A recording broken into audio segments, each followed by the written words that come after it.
నమస్తే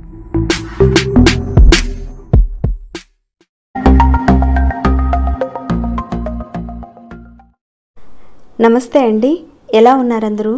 బాగున్నారా? నేనైతే బాగున్నానండి. మీ అందరికీ అమ్మవారి ఆశీస్సులు ఎల్లప్పుడూ ఉండాలని కోరుకుంటూ మన పూర్వీకులు తెలియజేసిన ఒక అద్భుతమైన పరిహారాన్ని తెలియజేస్తాను ఇక్కడ. పితృదోషాలున్నా, అలానే కాలసర్ప దోషాలు, రాహుకేతు దోషాలు, ఇంకా గ్రహ దోషాలకు సంబంధించిన పరిహారం ఏదైనా ఉంటే చెప్పమని అడిగారు. అంటే మేము ఇక్కడ ఎక్కువగా ఖర్చులు పెట్టుకోలేమండి. హోమాలు, పూజలు అంతంత ఖర్చులు పెట్టుకోవడానికి మా దగ్గర డబ్బులు లేవండి. ఈజీగా ఉండే ఆ దోషాల నుంచి బయటపడే మార్గాలు మాకు తెలియచేయండి, ఒక చిన్న పరిహారం ఏదైనా ఉంటే చెప్పమని అన్నారు.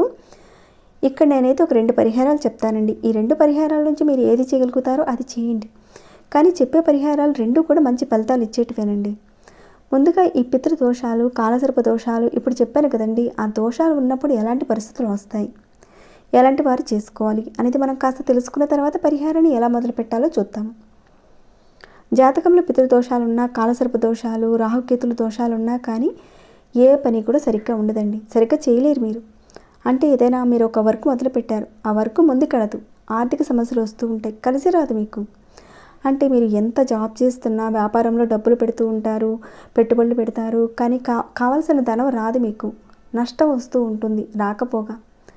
ఇంకా వివాహ విషయంలో చాలా ఆటంకాలు వస్తాయి. అనుకున్న మ్యాచ్ మీ దాకా వస్తుంది, క్యాన్సిల్ అయిపోతుంది. అలానే అన్ని విధాలుగా భార్యాభర్తలకు అంతా బాగుంది, కానీ పిల్లలు కలగరు. ఇలాంటి దోషాలు ఉన్నప్పుడు ఇలాంటి సమస్యలు అనేవి ఎక్కువగా వస్తూ ఉంటాయి. మీరు ఒక్కసారి జాతక పరిశీలన చేయించుకోండి. ఇప్పుడు చెప్పుకుని ఈ దోషాల నుంచి ఏదో ఒక దోషంతో మీరు బాధపడుతూ ఉంటారండి. అంటే మీరు ఎన్నో పరిహారాలు చేస్తూ ఉంటారు, అన్నీ చేస్తూ ఉంటారు, ఎంతో కష్టపడుతూ ఉంటారు, కానీ డబ్బు సరైన విధంగా చేతిలో ఉండదు. కాబట్టి ఇప్పుడు చెప్పే ఖర్చు లేని ఈ 2 పరిహారాలను మీరు తప్పకుండా చేసుకోండి. ఆ దోషాల నుంచి మెల్లమెల్లగా మీరు బయటపడతారు.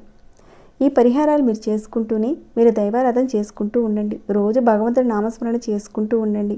దాంతోపాటుకుని లక్ష్మీ అమ్మవారి పరిహారాలు, శుక్రగ్రహానికి సంబంధించిన పరిహారాలు కూడా చేసుకుంటూ ఉండండి. ఏవైతే ఈ దోషాలకు సంబంధించిన పరిహారాలు మీరు చేస్తూ ఉంటారో ఆ దోషాలకు సంబంధించిన సమస్యలు మీకు తగ్గుతూ ఉంటాయి. అలానే మీరు ఈ లక్ష్మీ అమ్మవారికి సంబంధించిన ఈ పరిహారాలు మీరు చేసుకోవడం వల్ల అధికంగా లాభాలు పొందడానికి అవకాశాలు ఉంటాయండి. అవన్నీ కూడా మన ఛానల్లో చాలా వరకు చెప్పానండి. ఆ పరిహారాలు కూడా మీరు ఒకసారి చూడొచ్చు. ఇక ఈ పరిహారానికి సంబంధించిన నియమాలు చూసుకుంటే ఆడవారైనా మగవారైనా ఎవరైనా చేసుకోవచ్చు. ఇక ఆడవారు నెలసరిలో ఉన్నప్పుడు మాత్రం చేయకండి పరిహారాల్ని. ఇక మిగతా ఏదైనా సందర్భంలో ఉన్నా కానీ మీరు చేసుకోవచ్చు. ఇక ఆహార నియమావళి అంటూ ఏదీ లేదండి, అన్నీ చక్కగా తిని చేసుకోవచ్చు ఈ పరిహారాన్ని. ఇక గర్భిణీ స్త్రీలు అయితే కూడా చేయకూడదండి. అంటే నెలసరిలో ఉన్న వారే కాదండి, గర్భిణీ స్త్రీలు కూడా చేయకూడదు. ఇక ఈ పరిహారాన్ని కుటుంబంలో ఉన్నవారు ఒక్కరు చేసినా కానీ కుటుంబానికి అంతా కూడా వర్తిస్తుంది, కుటుంబం అంతా కూడా బాగుంటుందండి. సరేనండి, ఇక మొదటి పరిహారం ఏంటో చూద్దాము. చాలా ఈజీ పరిహారం ఇది. ఈ పరిహారాన్ని అయితే మీరు ఏ రోజు నుంచి అయినా సరే మొదలు పెట్టచ్చు. మీకు కుదిరిన ఒక రోజున మొదలు పెట్టండి. మీరు ప్రతిరోజు సాయంత్రం మీరు స్నానం చేసుకున్న తర్వాత, అంటే 6 గంటలు దాటిన తర్వాత మీరు కొద్దిగా ఆవు నెయ్యి తీసుకోండి. దాంట్లో ఈ 2 కర్పూరం బిళ్ళలు ఉన్నాయి కదండి, లేదంటే ముద్ద కర్పూరం ఉంటుంది కదండి, దాంట్లో నుంచి కొంత తీసి ఈ నేతిలో వేయండి. లేదా పచ్చ కర్పూరమైనా, ముద్ద కర్పూరమైనా, కర్పూరం బిళ్ళలు అయినా సరే ఏదైనా వాడుకోవచ్చండి. ఒక 2 బిళ్ళలు ఈ నేతిలో వేసి నానబెట్టి ఉంచండి. వీడియోని అయితే మీరు స్కిప్ చేయకుండా చూస్తూ ఉండండి, లేదంటే ఎక్కడొక పాయింట్ మీరు మిస్ అవుతారు, మళ్ళీ మీరు సరిగ్గా చేసుకోలేరండి. ఇక్కడ చెప్పుకున్న సమస్యలు మీ బంధువుల్లో కానీ, లేదంటే మీ చుట్టుపక్కల వారు కానీ, మీ ఫ్రెండ్స్ కానీ ఎవరైనా ఉంటే వాళ్ళకి ఈ వీడియోని షేర్ చేసి పుణ్యం కట్టుకోండి. వాళ్ళకున్న సమస్యలు తీర్చిన వారు అవుతారు మీరు. అలానే లైక్ ఇవ్వడం మర్చిపోకండి ఈ వీడియోకి. మీ యొక్క లైక్ అనేది ఈ వీడియో 10 మందికి చేరేలా రికమెండ్ చేస్తుందండి యూట్యూబ్. వాళ్ళు చేసుకొని లాభపడతారు, మీరనే కాక. ఇక సబ్స్క్రైబ్ కాని వారు ఎవరైనా ఉంటే మీలో ఎన్నో రకాలైన సమస్యలకు సంబంధించిన పరిహారాలు చాలా చెప్పానండి. మీరు అడుగుతున్నారు కదా, మీరు ఒకసారి ఛానల్లోకి వెళ్ళి చూడండి. మీ సమస్యకు సంబంధించిన పరిహారాన్ని మీరు చేయగలిగేదాన్ని ఎంచుకుని ప్రయత్నం చేయండి. ఇలాంటి ఆధ్యాత్మిక విషయాలను, పరిహారాలను మీరు తెలుసుకోవాలనుకున్నా, ఆచరించాలనుకున్నా మన ఛానల్కి సబ్స్క్రైబ్ చేసుకుని ప్రతిరోజు మీకు నోటిఫికేషన్ వచ్చేలా ఆల్ అనే ఆప్షన్ తప్పకుండా ట్యాప్ చేసి పెట్టుకోండి.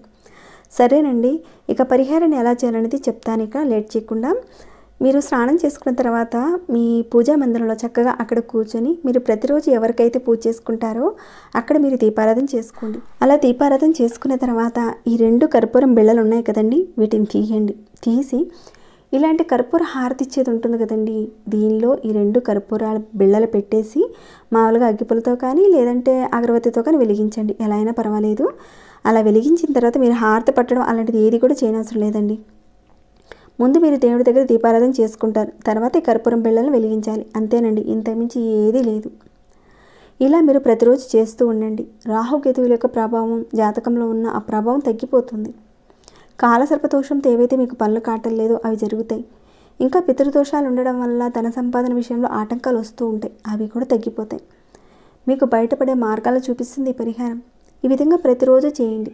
కుటుంబంలో ఒక్కళ్ళు చేస్తే చాలండి, ఆ కుటుంబం వృద్ధిలోకి వస్తుంది. మనస్ఫూర్తిగా పరిపూర్ణమైన నమ్మకంతో చేయండి. సరేనండి, మరొక పరిహారం కూడా చూద్దాము. ఈ పరిహారం కూడా కాలసర్ప దోషానికి, అలానే శని భగవాను నుంచి వచ్చే ఫలితాలు తగ్గించుకోవడానికి, ఇంకా ఇంట్లో నెగిటివ్ ఎనర్జీని తగ్గించుకోవడానికి, అలానే పితృదోషాల నుంచి అంటే వాటి నుంచి బయటపడడానికి చేసుకునే పరిహారం ఇది. మీకు వీలైతే ఈ 2 పరిహారాలు చేసుకోండి, లేదంటే ఒక్క పరిహారం అయినా సరే చేసుకోవచ్చండి. కుదిరితే 2 చేయండి, చాలా ఈజీగా ఉండే పరిహారాలే. ఇక ఈ పరిహారానికి కావాల్సింది ఏంటంటే మనకి ఒక 50 గ్రాములు కానీ ఒక 100 గ్రాములు కానీ మినుములు తీసుకోండి. అలానే ఈ నల్ల నువ్వులు కూడా ఒక 50 గ్రాములు కానీ ఒక 100 గ్రాములు తీసుకోండి, సమాన భాగాలుగా తీసుకోండి.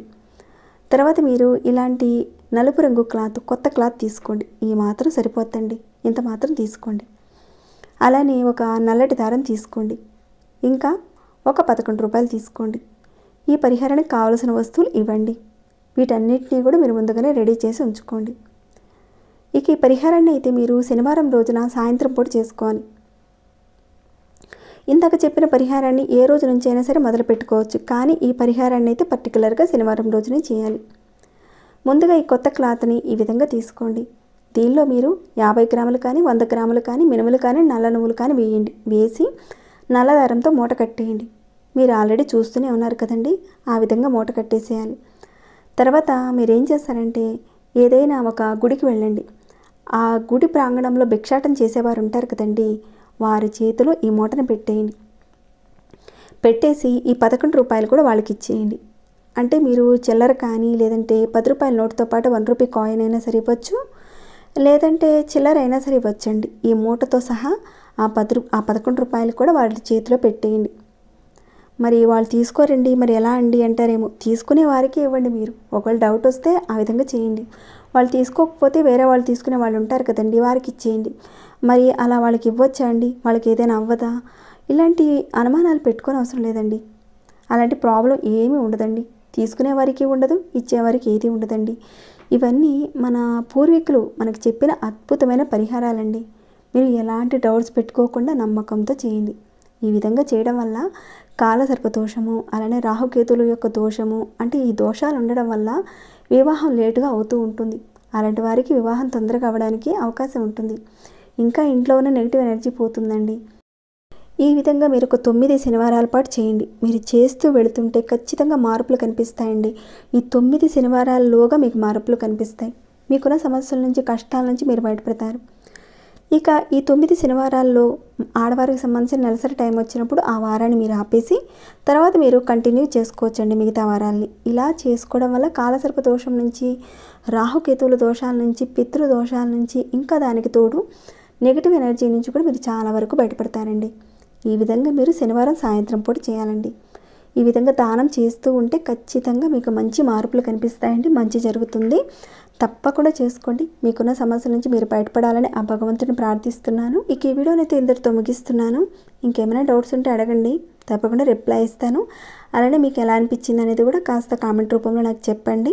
ఇంకా లైక్ చేయకుండా ఉంటే ఒక లైక్ ఇవ్వండి. సబ్స్క్రైబ్ కానివారు సబ్స్క్రైబ్ చేసుకుని ప్రతిరోజు మన ఛానల్ నుంచి వచ్చే వీడియోస్ను వాచ్ చేస్తూ ఉండండి. మరొక భక్తి వీడియోలో మళ్ళీ మిమ్మల్ని కలుసుకుంటాను. అంతవరకు సెలవు.